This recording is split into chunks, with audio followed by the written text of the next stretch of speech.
Welcome to the Father on Purpose podcast, featuring author and ministry leader Kent Evans and business executive and military veteran Lawson Brown. This is a show for you, Dad. You want to be a godly and intentional father. Unfortunately, you've turned to these two knuckleheads for help. Let us know how that works out for you. Before we begin, remember this: you are not a father on accident. So go be a father on purpose. Please welcome your hosts, Kent and Lawson. Hey, Dad, do you ever wonder how to be there for your family?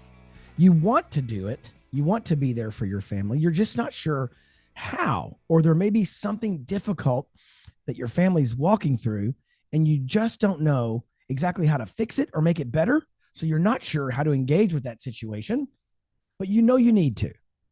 Well, I want to share with you a message we got this week from one of our Father on Purpose listeners as we dive into that topic on today's show. Lawson, how are you doing, my friend? Hello, buddy. I'm doing very, very good. It's good to be here with you. And what a great gift we got from one of the listeners out there, very, very far away. His name is Nico, and we're going to play some of the voice message that we got. He went to the website, manhoodjourney.org/podcast.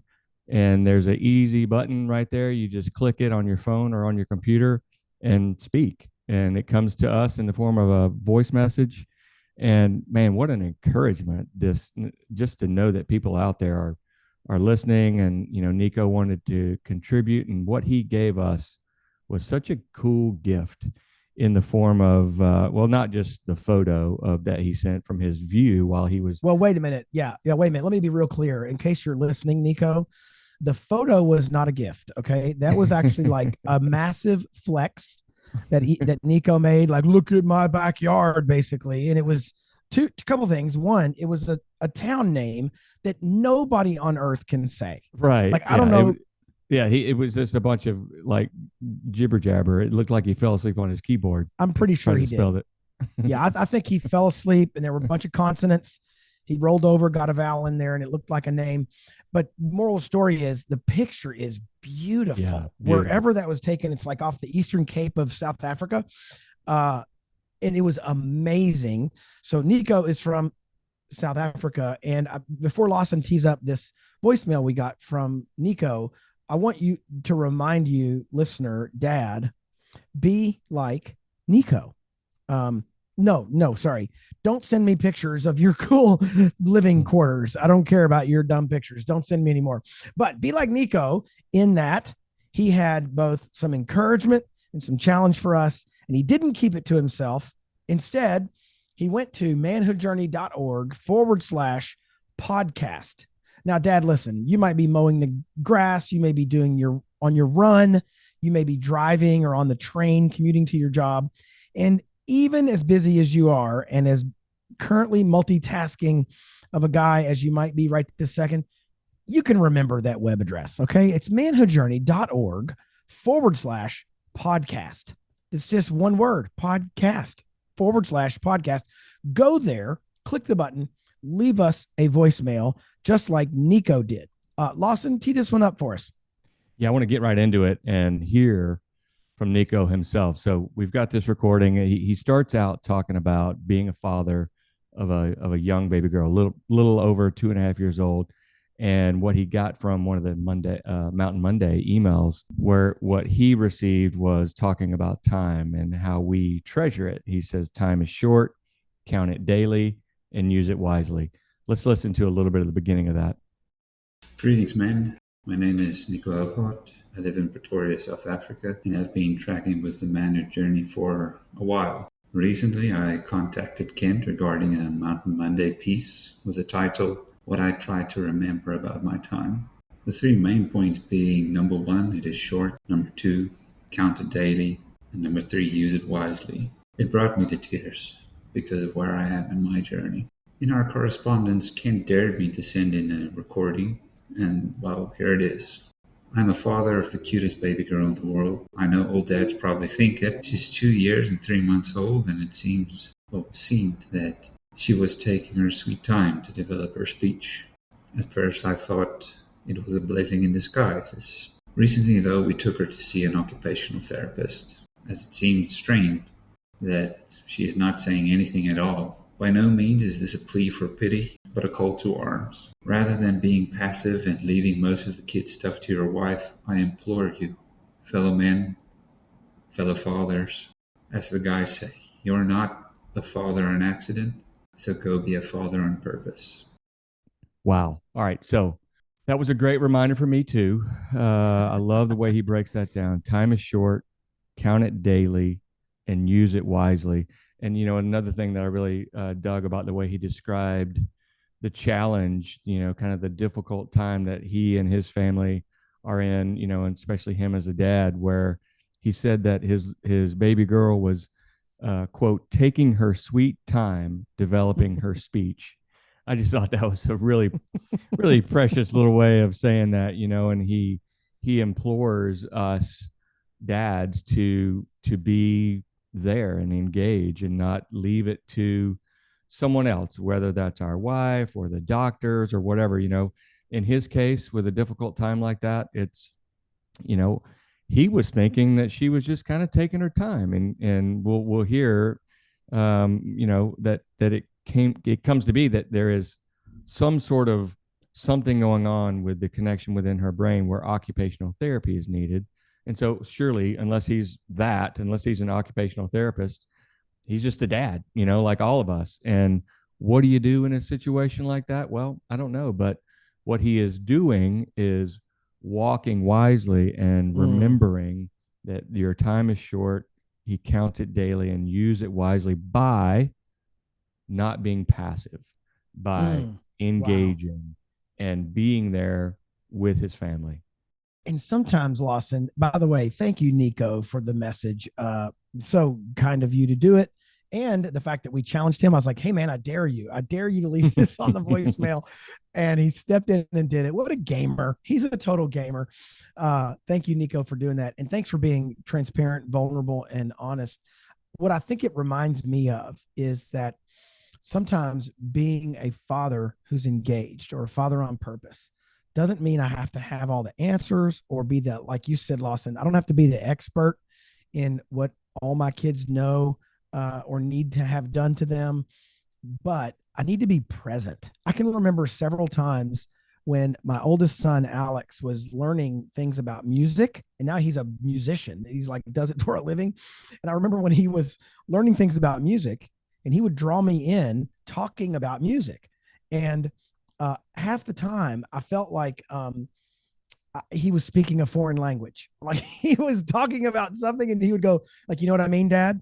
And I would look back and go, sure. Yeah.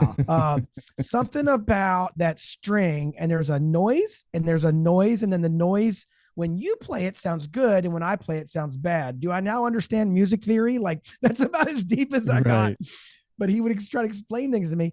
And frankly, the fact that I listened, the fact that I was present was probably all that was required. That's because I didn't have anything else to add. Yeah, I agree. I did a lot of that when the girls were, in theater or gymnastics or something like that. And, I was just present. That was it. There's actually even the world is trying to tell us to be present. There's a silly commercial from payroll.com, I think it is. Just saw this a couple of days ago. You just made me think about it, where the dad is in the bleachers and he's got all his like pay cards, where people clocked in and out, and he's got his mess of files and papers, and he's sitting in the bleachers, and his little girl is about to get ready. I think it's a dance or something like that. She's getting ready. She's called out onto the basketball court or something like that, where they're hosting this thing. And the payroll.com guy comes running in and like shakes the dad to pay attention, like they're saying, obviously, use payroll.com and you won't have this mess. And then you can be present. Nice. But in the little 30-second video commercial, you see the little girl look a couple of times up towards her dad, who wasn't looking, and you see the disappointment in her face, tearjerker. And then she's like, you can just see her little brain going, well, I guess I'm just on my own down here, so I'm gonna have to do it myself. And it's like this, you can feel the feeling come over her of disappointment and maybe a little bit of loneliness. And so Yeah, we don't have to have all the answers figured out. In fact, listen to this next bit on Nico's voice message to us. He doesn't say this, but I'll paraphrase. Part of what he says was, there was a time where he chose to go in deeper, to be there, and not knowing what in the world to do, he chose to be present and to go in with his wife. And so, to me, what I paraphrased was sometimes our gift or our present can be our presence. You've Mm-hmm. heard that said Yeah, before, sure. but and then at the end he says, "Oh, and shout out to all dads who don't know what they're doing." And I just chuckled, like, okay, so basically all dads, because we have had how many guests, on here with us, everything Yeah, from granddads with 10 grandchildren to brand new dads and ones that, like you've got yeah. them in all ranges, and nobody has all the answers and knows what to do at all times. So check out this next clip from Nico. I went with my wife and child to the therapist. I was with them during the testing. I was there and I was fully present. And it meant the world to them that I took the time, that I demonstrated they are a priority in my life. Well, I think so much about fatherhood we think is about our ability to do it perfectly. And I've heard from thousands and thousands of dads over the years who, because they couldn't do it perfectly, they figured they just wouldn't do it at all. And they Mm. were tempted to dial out or to quit or to bench themselves in the kind of the fatherhood game. They're just going to walk off the field because they couldn't do it perfectly. And for us as dads, we have to be willing to just step into the mystery, to step into the situation, to step into life and let the situation solve itself while we're just part of it. We don't have to walk in with all the answers. We don't have to walk in with all the solutions. In fact, it's really enlivening and exciting, and in some ways, encouraging to our families if they see us trying things that we know are not our A game, but they are the things that the family needs. Mm-hmm. Like I'm not a plumber, and you really don't want me plumbing your house. However, I have put in about 4 different faucets in our kitchen sink because I kind of had to, right? I had to learn at least how to do that much, the basics, so that we didn't spend, 200 or $300 every time we broke a kitchen sink. So for us as dads, I see dads do this all the time. Like I'm thinking right now of a dad who has kids in college and he's learning things about what they're learning, just so he can kind of keep up, just so he can be engaged. And there are parts of his life that would pull him away from that, but he's diving into that, even though it's kind of a topic of ignorance, so to speak. He's diving into that because he knows it says something to his family when he does that. We don't have to have all the answers, but we just have to be willing to step in. Yeah, I remember you called me one day and had basically just taken a phone call, and you were going to call the guy back, but it was another guy out there in the manhood journey world who called you, like, basically at the end of his rope, not knowing what to do with his teenager who was, on the verge of maybe doing something drastic, and he did not know what to do. And your advice at the time was, you called me, we talked it out. I remember I was actually moving furniture and got to take a break because you called me, just thinking you were calling to, catch up. But man, what a heavy duty thing. You've got your kid in a place where you don't know what to do. They don't know what to do. You're at a loss. Yeah. And it's very scary. It's very scary. Countless times have we been in a place where I just go, I don't know what to say. I don't know how to deal with this. But you just be there and talk. I've always found if you try to maybe either sweep it under the rug Mm. or pull back thinking maybe somehow it'll, I don't know, either take care of Yeah. itself, or maybe they'll figure it out, or maybe Audrey will have the right words. Be proactive, be proactive and take a step. You showing love as the dad and wanting to express that you care and that you are there to listen, that you want to be with them no matter what, that you love them no matter what. That goes a long way versus, oh, I know the exact answer to give right now. You may not have that. And something Nico talks about here in this last little bit is, he described it as presence in the brokenness. And so I want to hear that and then come back to this thought of two things, Kemp. We don't have to fix it. We do have to engage. You got to, figure out maybe the right way and time to engage to a degree. And you may not know where to start or where it's going, but to display for our families that you are there, you are with them, you are presence, you are present in the brokenness, and that you, Dad, will have faith in the waiting. Let's listen to Nico. Needless to say, she has underdeveloped nerves, specifically in the vestibuli of the ear, which connects to a lot of other parts in the brain, and that's why she's not talking at all. But we're on the journey. We're doing therapy, and hopefully by the end of the year, I will hear her say something. Anything. This is a shout out as well to all fathers who don't know what they're doing. Sometimes you don't need to know how to fix everything, but it is enough that you are there in the brokenness, fully present. Much love from Africa. So I love the way he puts that at the end there. Presence in the brokenness. Not necessarily do we all have a situation where, in Nico's case, he's wondering, will she talk? Is she gonna be able to engage back with us? Is there something that was it not just that she was taking her sweet little time developing speech? It was right. She didn't know how. She didn't know how to make that synapse happen. And so his choice was pull away and not know what to do and shrug his shoulders, or engage and be there and stay there and be present and then have faith in the waiting and just rely on God. There's a lot of times in our lives we aren't going to know what to do, but the solution will always be found in having faith in God and praying out and asking for him to be present here with us as our earthly dad and our heavenly father meet in our child's lives. Yeah.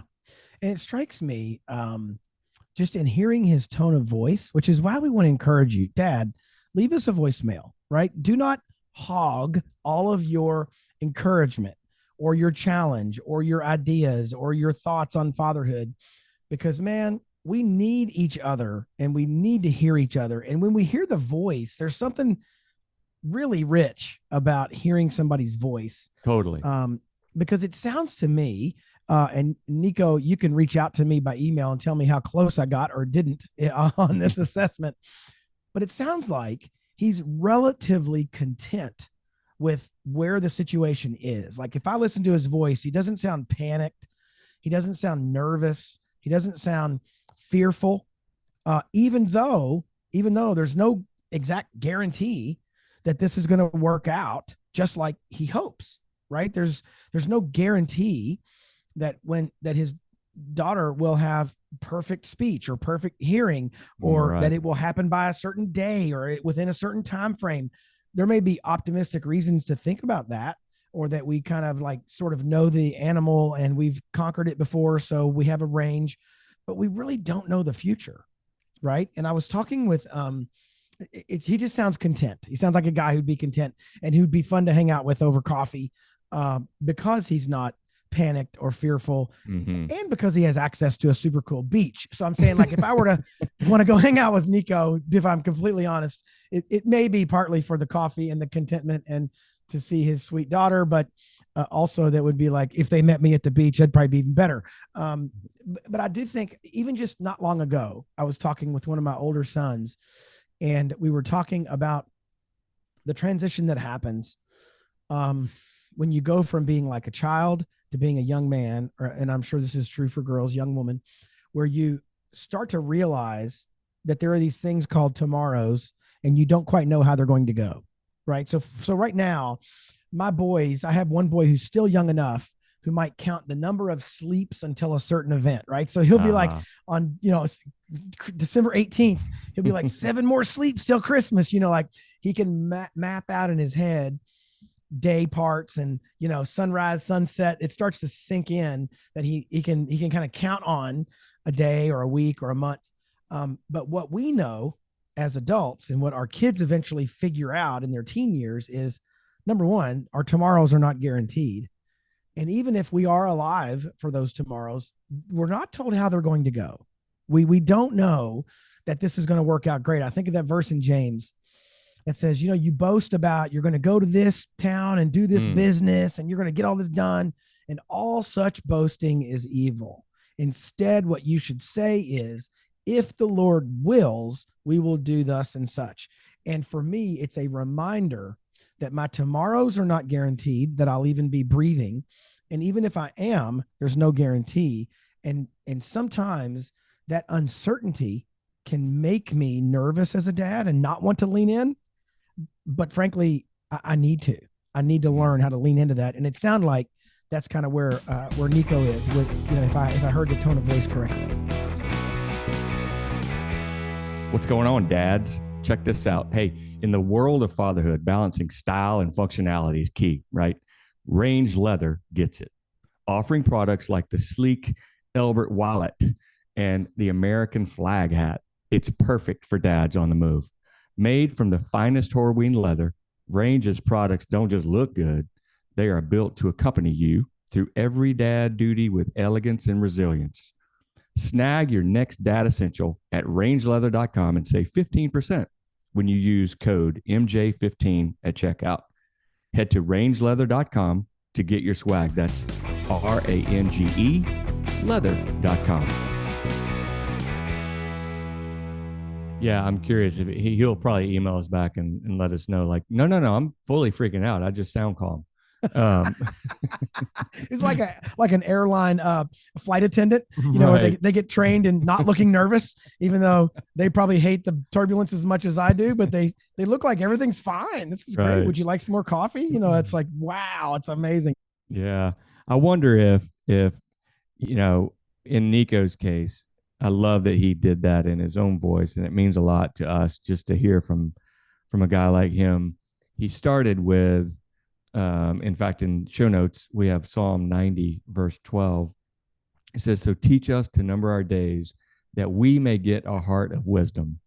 And so maybe Nico's freaking out. Maybe we dads, when we are encountered with something that we don't have the answer for, or we don't know how to address, or we've never encountered, and we don't know where to start, maybe this thought of, well, our days are numbered ahead of us. God is in control.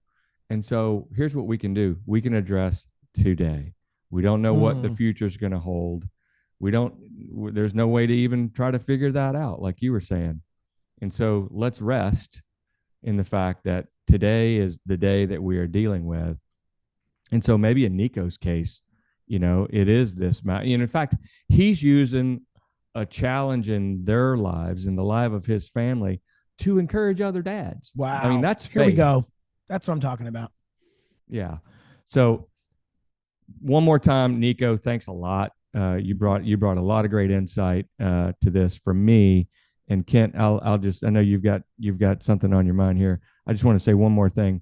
The presence in the brokenness, we're all broken. Every one of us is broken, and God is going to be there to mend and be right here with us in our brokenness. I think it's a great example and a good reminder from Nico for us dads to just be there in whatever the situation is. Man, big time. In fact, Nico, you led me to 2 Corinthians chapter 5. And I'm going to read a few of these verses and then comment on a couple of them as we wind up today's show. 2 Corinthians chapter 5, verse 1. For we know that if the tent that is our earthly home is destroyed, we have a building from God, a house not made with hands, eternal in the heavens. For in this tent we groan, longing to put on our heavenly dwelling. If indeed by putting it on we may not be found naked. For while we are still in this tent, our earthly tent, our bodies, we groan, being burdened, not that we would be unclothed, but that we would be further clothed, so that what is mortal may be swallowed up by life. I find that very interesting turn of phrase Paul uses in 2 Corinthians, verse 5 and 6 and 7, and then I'll pause. He who has prepared us for this very thing is God, who's given us the Spirit as a guarantee. So, verse 6, we are always of good courage. We know that while we are at home in the body, we are away from the Lord, for we walk by faith, not by sight. So what I find interesting about that stretch, Lawson, is probably every dad listening to this show has heard that phrase, we walk by faith, not by sight.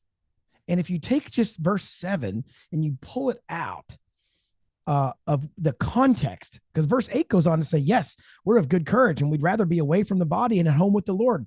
Paul's talking about when we leave our earthly bodies, when we consider the mortality, when we consider the temporal nature of this life, where it's got a start and it's got an end, and that end is either going to be our death or Jesus' return. There's only two ends that we have, right? We're either going to die before Jesus comes back, or he's going to come back before we die. But either way, our life in this mortal body is going to end. But Paul talks about it in the context of having good courage, that we don't look into the future with fear and with trepidation and with anxiety. We look at it with good courage, for we walk by faith, not by sight. So it's not just like, I'm going to go and walk off my roof of my house and I'm going to walk by faith, not by sight, and I'll be fine because I'm going to break my arm, or worse, if I walk off the roof of my house. We pull this verse out of its context, and in its context, it's saying, hey, everything that you can see, especially the parts of your own body, are going away. Like there's coming a day when that ain't going to be reality anymore. And what you will have stepped into is a heavenly reality, a forever future with Jesus Christ, your Lord. Therefore, we're always of good courage. It's not just because everything on this earth is going to work out just the way we want, and we're going to get everything that we hope, and we're going to get it when we hope for it, an exact measure as we hope. But because of the promise of heaven and because of the promise of eternal life in Christ, we are of good courage. So, Dad, be of good courage. And not just because you know your team's going to win, or you know your daughter's going to be fine, or you know your son will get into that college. That's not why we're going to have good courage. That's not what we're putting our faith in. We're putting our faith in the one, the person. You don't just got to have faith. You got to have faith in Christ. You have faith in Christ. Dad, do it. Do it like Nico. And as we've said more than once today, go to manhoodjourney.org/podcast and encourage the other dads like Nico did. Don't hoard all of your cool ideas and advice and encouragement and challenge. Give them to us. We would love to hear them, and we'll play them on a future episode. Lawson, you did an amazing job today of pulling out of what Nico said, some really good lessons for dads. Thanks for doing it, my brother. Really appreciate you, my friend. Thanks a lot, Nico. We will see you soon as we open up some brand new content at Father on Purpose. See you next week.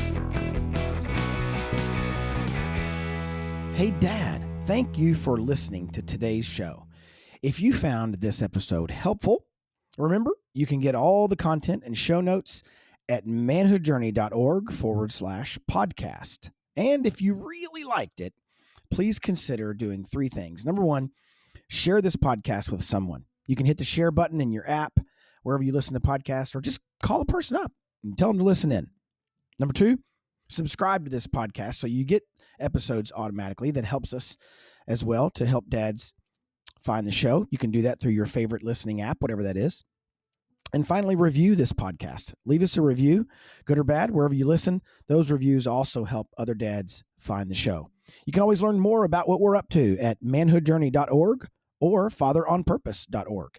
We will see you next week.